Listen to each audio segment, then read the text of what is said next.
mofinaina isan'andro atolotry ny mpitandrina rakotina valina maoly.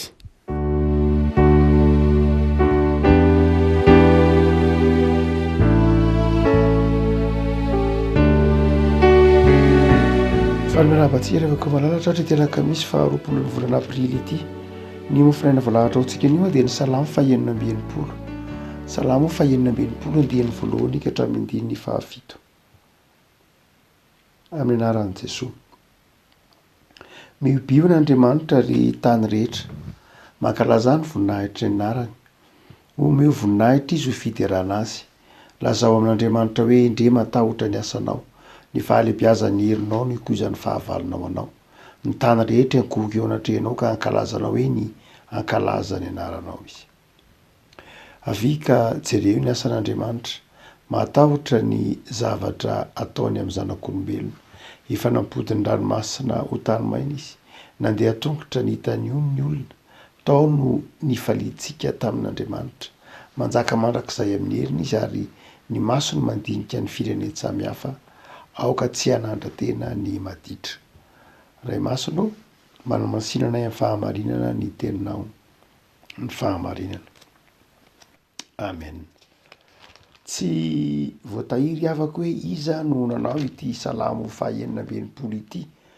Tsy voatahiry na nanoratra azy Davida ve, Iasafa ve, tsy voatahiry koa ny hoe karazan-kira manahoana izy, Mikitama ve, sy ny sisa, fa dia ny votoatiny no ahafantarana ny mahazava-dehibe ilay salamo. Mizara andiny maromaro moa izy eto, voatokotoko matoa misy an'ireny hoe sela ireny, dia milaza fanokotokoana ilay salamo satria moa tononkirana salamo. Ka ny mofinaina eto am-pitanantsika dia ny andininy fito izay mizara roa lehibe. Ny tapany voalohany dia fideranan'Andriamanitra. Tapany faharoa kosa dia fitaomana ny olona hijery ny asan'Andriamanitra. Ka ity tapany faharoa andininy fahadimy ka hatramin'ny fahafito ity no nderiavako ifampahirizantsika, mitaonantsika ny salamo hijery ny asan'Andriamanitra. Afika jereo ny asan'Andriamanitra. Mazava lay asan'Andriamanitra izay asain'ny mpanao salamo jerentsika eto, ny tantara nanafahan'Andriamanitra ny zanak'Israely tao amin'ny fahababoana tany Egipta. Ilay hoe jereo ny asan'Andriamanitra tsy tena hoe jereo satria efa anjato taona teo aoriana, efa arivo taona mahery ateo aorianan'ny fitrangan'ny tantara vao asain'ny mpanao salamo hoe jereo ny asan'Andriamanitra. Mampitodika antsika amin'ny tantara zany eto, ilay hoe jereo ilay tantara nanafahan'Andriamanitra ny zanak'Israely. Ary dia hotsika hoe tantara ny mpanafahana no asehon'ilay mpanao salamo eto. Ary izay no mahatonga azy tandrify, mahatonga ty salamo ty tandrify amin'ny vanim-potoana aorianan'ny Paska, salamo izay mifanakaiky koa amin'ny fitsanganana amin'ny maty. Tahaka ny hoe salamo izay mitory fitsanganana amin'ny maty, satria avy any amin'ny fahababoana no avy any amin'ny fanandevozana ny zanak'Israely no natsangana ho tonga firenena. Jereo ny asan'Andriamanitra. Misy mpanoratra frantsay anankiray antsoina hoe Jacques Ellul. Jacques Ellul teraka tany amin'ny taona aloha kely ny ady lehibe faharoa roambin'ny folo sy sivinjato sy arivo, maty tamin'ny taona ambadika kely ny taona 90 tany ho any ity théologiana frantsay ity. Eny historien, mpahay tantara moa izy mpandinika ny fiarahamonina, sociologue, fa théologiana koa satria nanoratra boky betsaka momba ny théologie. Protestante izy fa manana fomba fijery manokana mihitsy izy amin'ny atao hoe fivavahana. Ity rangahy ity noratra boky be dehibe izy, misy ny boky mahafinaritra betsaka ny heviteny soratany, indrindra ny testamenta taloha, nanoratra toriteny maro izy momba ny soratra masina hatramin'ny boky ny apokalipsy aza moa, dia rehefa nanoratany boky matevina mihitsy.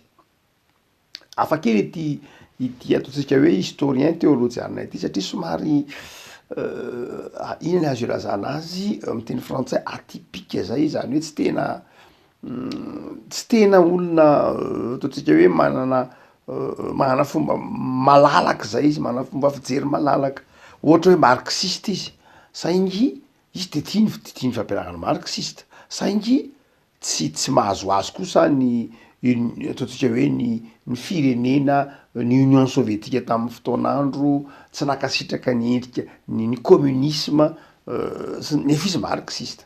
Zany hoe izy somary manana fijery hafa kely zay na ny fivavahana koa izy dia manana fijery manokana azy zay ity teolojiana ity. Fa izay nanaitra ravako malala de nisy boky anankiray nisoratany nantony hoe éthique, momba ny etika sy ny fahafahana, éthique de la liberté, boky nisoratany tany amin'ny taona telo amby fitopolo tany izy io roanjato pejy eo matevitevina kely ihany. Saingy miresaka ity salamo faha enina amby enimpolo ity momba ny atao hoe fahafahana. I Andriamanitra nanafaka ny olona raha mijery ny ity salamo ity tsika de mitona atsika ny mpanao salamo misaotra an'Andriamanitra noho ny fahafahana zay nomeny. Jacques Ellul de manazava ndray maka ao anatin'io boky io hoe ny olona hozy raha ny tena marina de tsy tia fahafahana zany. Tsy etaeta ao anatin'ny olona zany ny afaka hozy.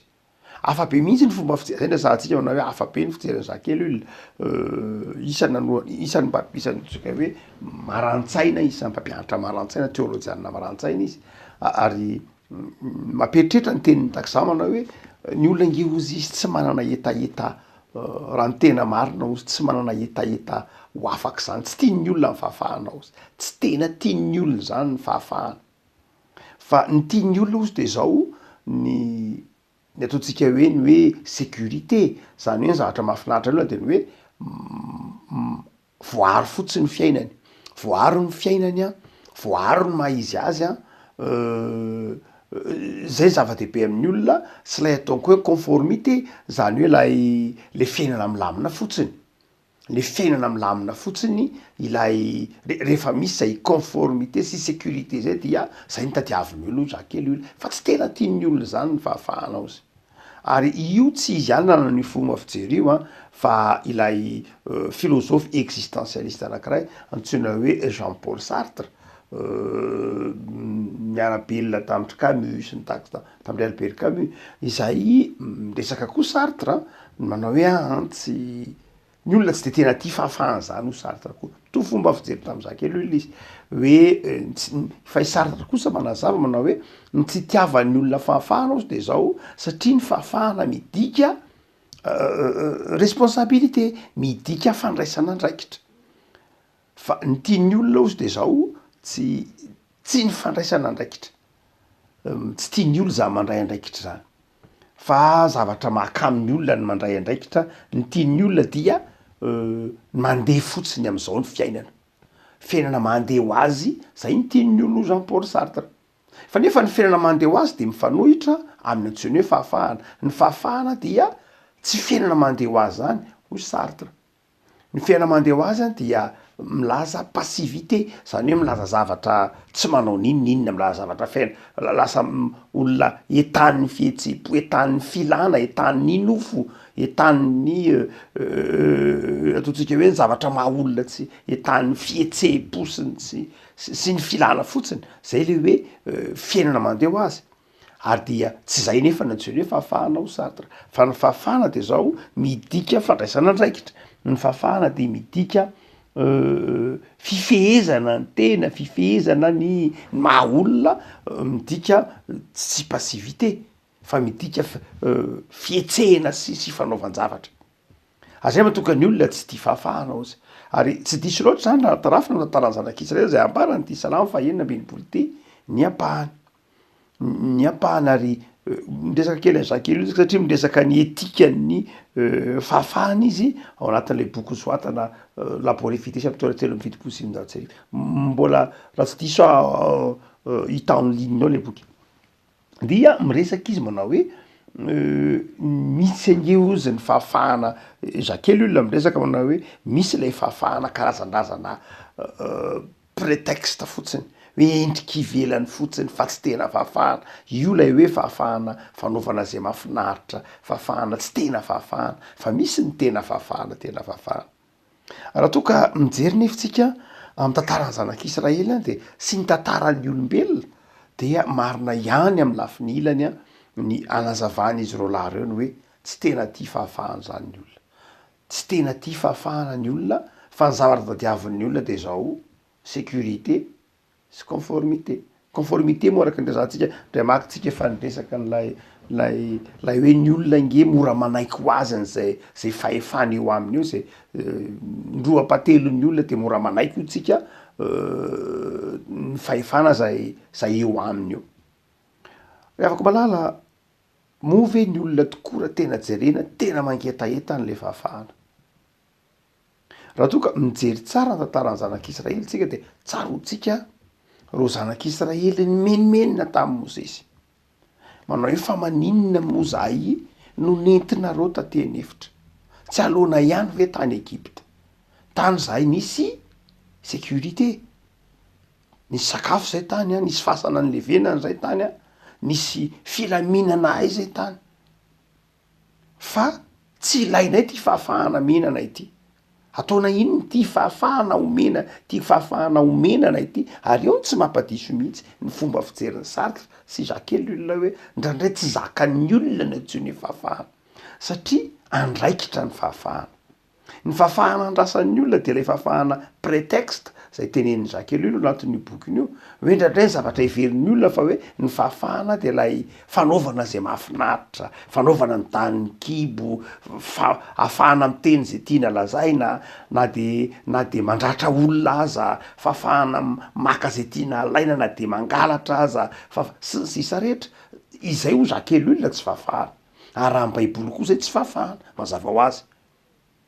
Amina fomba fisainana tsotra tahaka ny tenen'ny Ellul ara tsy manaiky an'izay ho fahafahana, maika fa ny baiboly, tsy zay mihitsy ny fahafahana. Fahafahana de zao tena andraikitra, ny fahafahana de adidy, ny fahafahana de mitaky adidy aman'andraikitra, mitaky fandraisana andraikitra mihitsy ary. Ary zay nahatonga ireto zanak'Israely reto atsika bokin'ny Exodose, tsy nanao afa-tsy nanome tsiny, ary Andriamanitra mihitsy aza nome tsiny. Manao ianao nge Andriamanitra ny tena afaka anay, nga moa zay tena nila an'le fahafahana ny tena nomenao. Fa nga moa zay tena nila an'le fahafahana zay tena natolotra ao anay, tsy tena ilainay nge le fahafahana.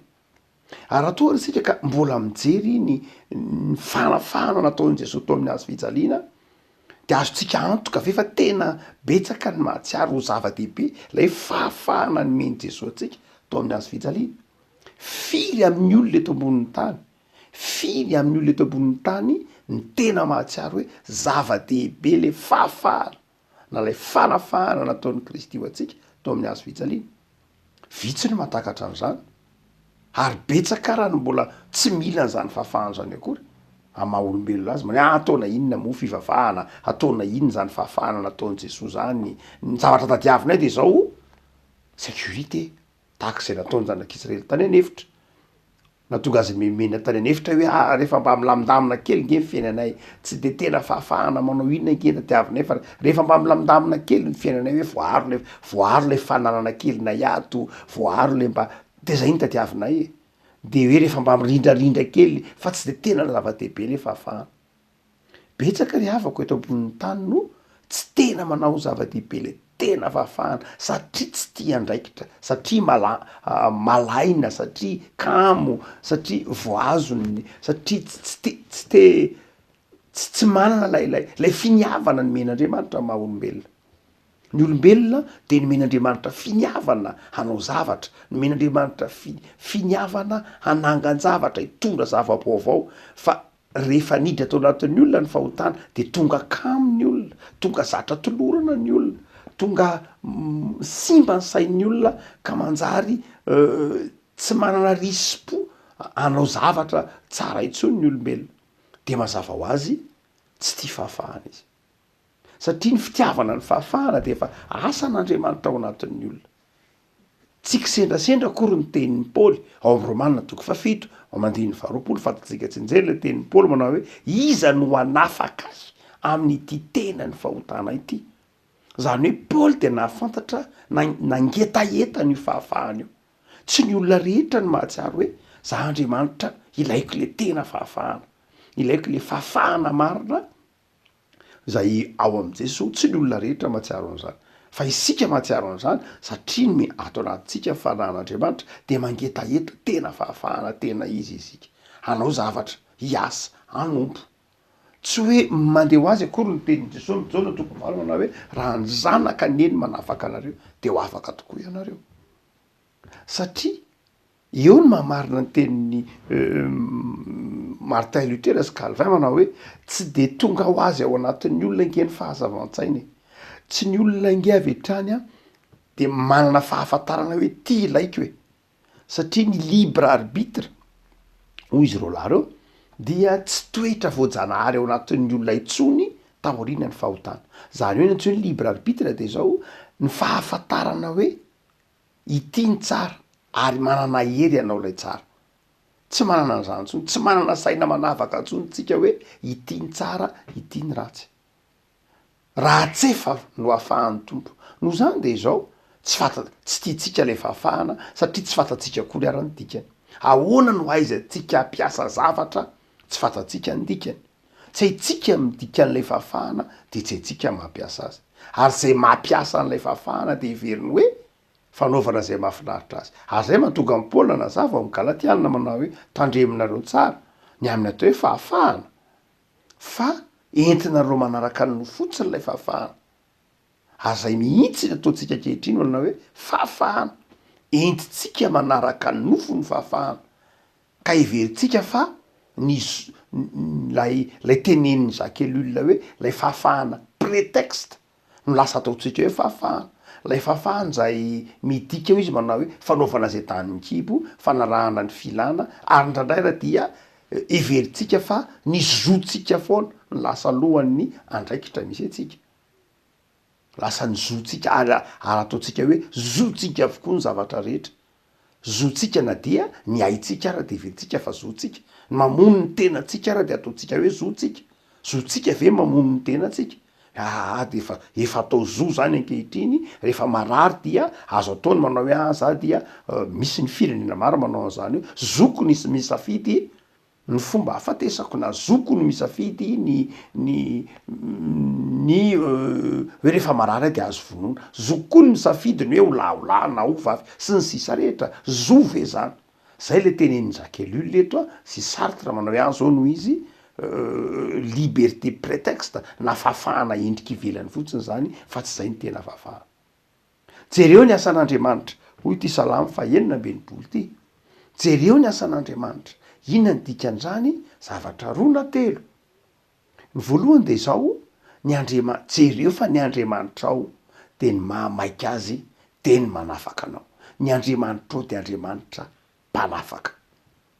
Zay ny dikan'lay hoe nivoaka avy tany amy tany Egypta ny zanak'Israely de teneniny io manao hoe matahotra ny zavatra nataon'Andriamanitra amy zanak'olombelona, napody ny ranomasina tamin'aina izy, nandeha tongotra nitanion'ny olona, taony ny faletsika tamin'Andriamanitra, manjaka mandrakizay amin'ny herin'izy sy ny hafa rehetra.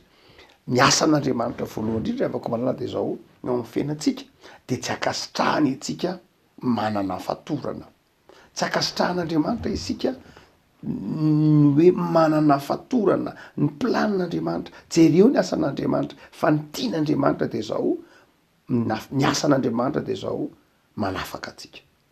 Ary zay no antony nahatonga an' Jesosy teto ambonin'ny tany, zay natongan'Andriamanitra naniraka ny zanany malalany hanafaka atsika hatramin'ny fahafatesana azy dia no ahafahan'ny tompo isika, satria tsy azon'Andriamanitra ampiasaina ny olona tsy afaka, ny olona mbola voazon'ny fahotana, voazon'ny tahotra ny fahafatesana, fatorany fahotana, fatorany fahazarana de zao tsy azon'Andriamanitra ampiasaina. Hiteny ihany ny ditanany mahampanota azy na manao zavatra azy izy. Ary dia ny zava-dehibe rehefa koa malala izay taon'ny tompo atsika de zao jereo ny asan'Andriamanitra, fa Andriamanitra de Andriamanitra mpanafaka. ary raha mijery ny zavatra mitrango eto ambonin'ny tanytsika dia arakaraky ny androsoantsika mankany amin'ny fahazavan-tsain'ny siansa tsy ratsy akory ny siansa fandrandray ampifanoheritsika izy fa arakaraky ny heverentsika ho manam-pahaizana manam-pahalalana mandroso amin'ny fahazavan-tsaina sy ny teknôlôjia de zao mbola betsaka ihany ko ny mbola karaza-patorana miampy eo amin'ny fiainan'ny olona isan'andro tsy hoe satria rehefa mahana fahazavan-tsaina ny olona tsy hoe rehefa nahita fianarana ny olona tsy hoe rehefa voataiza tsara tamin'ny fahalalam-pomba tao tokantrano izy de zao afaka izy tsy voatery afaka ny olona ao amin'Andriamanitra ihany misy ny fahafahana lay misy ny tena fahafahana fa betsaka ny olona manam-pahaizana fa voafatotry ny Facebook ohatra betsaka ny ankizy zay nahita fianarana be voataiza tamin'ny ankohonana milamina fa zao voafatotry ny toetra tsy mendrika isan-karazany oa rehefa ko malala ny tokony fantatro voalohany indrindra de zao ny Andriamanitra ao de Andriamanitra mpanafaka ary ny sitrapon'Andriamanitra de zao enao afaka tsy mahana fatorana na inona na inona ary ao am' Jesoa ihany no misy an'izay fahafahana izay ny lanjan'lay fahafahana mety ho tsy ho azonao ndraindray tsy azotsika ndraindray fa lay fahafahana de zao lay ahafahantsika mitondra ny tenatsika manaraka ny sitrapon'Andriamanitra lay fahafahantsika misafidy hanao ny sitrapon'Andriamanitra jereo ny asan'Andriamanitra fa ny Andriamanitritsika de Andriamanitra mpanafaka tsy Andriamanitra mpangeja ary na ny fanompotsika n'Andriamanitra range de zao hoe tsy Andriamanitra tsy maniry atsika mihitsy rehefa fatatsika ny haben'ny fitiavan'Andriamanitra atsika de misafidy akalalahana fotsiny tsika nompo an'Andriamanitra ny asan'Andriamanitra tsy nataony zioka mihitsy Andriamanitra tsy manao chantage amitsika Andriamanitra mifanompona tsy maniry atsika Andriamanitra fa ny tian'Andriamanitra de zao isika manompo azy amin'ny fitiavana ka inona nataon'Andriamanitra mba hatonga atsika afaka manompo azy amin'ny fitiavana nasehoany aloha ny fahatsarany nasehoany fitiavany tamin'ny lalana nomezan'ny zanany nosokafany masotsika ary rehefa nosokafany masotsika de zao tonga de tiatsika fotsiny manompo an'Andriamanitra mahatonga ny olona tsy tia manompo an'Andriamanitra mahatonga ny olona tsy tia ny fanafana nataon'Andriamanitra de zao tsy mbola misokatra ny masony ary ny zava-dehibe zany de zao ny ataon'Andriamanitra voalohany indrindra de zao ny manokatra ny masontsika hatray mahafinaritra ny firazantsaraky ny lioka ry havako lioka ihany manazava fa rehefa nitsangana tamin'ny maty ny tompo de nampisokatra ny maso izy hitatsika am'lay ditany Emaosy ireo mpianatra roalahy nisokatra ny maso ho lioka nisokatra ny saina ho lioka nisokatra ny fasana ho lioka nisokatra amin'ny baiboly ho lioka ao amin'ny firazantsaraky ny lioka rehefa nitsangana tamin'ny maty Jesoa ny fisokafany masotsika ny fisokafany saitsika mahatonga atsika mana fahazavan-tsaina ka mahafantatra ny fitiavan'Andriamanitra mahafantatra ny fahatsaran'Andriamanitra ary rehefa mahafantatra ny fahatsaran'Andriamanitra isika mahatsapa ny fitiavan'Andriamanitra itsika satria misokatra ny masotsika misokatra ny fotsika de miteny tahaka ny Josoa tsika manao hoe raha izasy ny angokonao kosa aloha de hanompo an' Jehovah zay na ino na hanomponareo na tsy hanomponareo masonay de mahafantatra fa tsara Andriamanitra noho zany dia hanompo an'Andriamanitra zay jereo ny asan'Andriamanitra faharoa de zao amin'ity salamo ity ny asan'Andriamanitra de mitondra fifaliana ho atsika mazava be tao ny faliantsika tamin'Andriamanitra andininy fa enina tapany farany jereo ny asan'Andriamanitra fa mpanafaka Andriamanitra jereo fa ny asan'Andriamanitra de mitondra fifaliana ho atsika am'izao andrenatsika zao de zao isan'ny asa ny taonjato faharoapolo de isan'ny asa manokana mihitsy any antsoiny hoe mpampifaly olona mpampifaly olona zany hoe misy karazana asa manokana zany ao anatin'ny antsoiny hoe teatra ny hoe misy antsoiny hoe comédien dia misy karazan'olona mihitsy tena mpampifaly olona mihitsy mpampifaly olona manokana tamin'ny andro vanim-potoana no antsoina hoe moyen âge de misy ny antsoiny hoe adalan'ny mpanjaka fou du roi ny antsoiny hoe adalan'ny mpanjaka mandrakariva tamin'vanim-potoanany antikité de asiana olona adala anankiray mihitsy a karazan-drazany hoe teo manodidididina ny mpanjaka fou du roi. Io adalan'ny mpanjaka io a de mampiomehy azy, mahatsikaiky azy, mahatonga azy ho afaka amin'ny fahasoenana isan-karazany. Nefa koa io adalan'ny mpanjaka io dia tamin'ny vanim-potoanany antikité, tamin'ny fotoana sasany marina fa tsy tamin'ny fotoana antikité manontolo akory fa sy ny tamin'ny moyen âge fa nisy apahany ihany ny hoe lay adalan'ny mpanjaka de zao iny afaka miteny am'le mpanjaka zay tiany tenenina. Matetika mantsy ny naman'ny mpanjaka de tsy samy teniny tsy mety eo amin'ny mpanjaka fa mandoka fotsiny ny mpanjaka izy hoe eny mety zao akanjonao zao ry mpanjaka na mety zao paozinao zao ry mpanjaka fa ny adalan'ny mpanjaka de zay ao an-tsainy de teneniny de ndraindray reny mivavan'lay adalan'ny mpanjaka ny tsy mety ataon'lay mpanjaka hoe anao nge ry mpanjaka memezany olona fotsiny satria adalan'ny mpanjaka izy zany tsy olona natao eritreritra izy fa natao ilaza zay zavatra tsapany hoe fotsiny ka am'za de meny olona meny mpanjaka ndraindray am'zao ndratsika zao de tena lasa zava-dehibe amin'ny olona mihitsy ny hoe me tsy maninona akory zany tonjatenantsika zany manasitrana koa ny fimezana fa izao hotsika mana hoe tonjato ny ainantsika de mangetaeta fifaliana tonjato mampangetaeta fifaliana be ny tonjato ainantsika satria nahoana mba mangetaeta fifaliana ny olona satria tototry ny zavatra maro isan-karazany be de be ny zavatra atosako ao amin'ny fiainan'ny olona ka manjary toy ny ilain'ny olona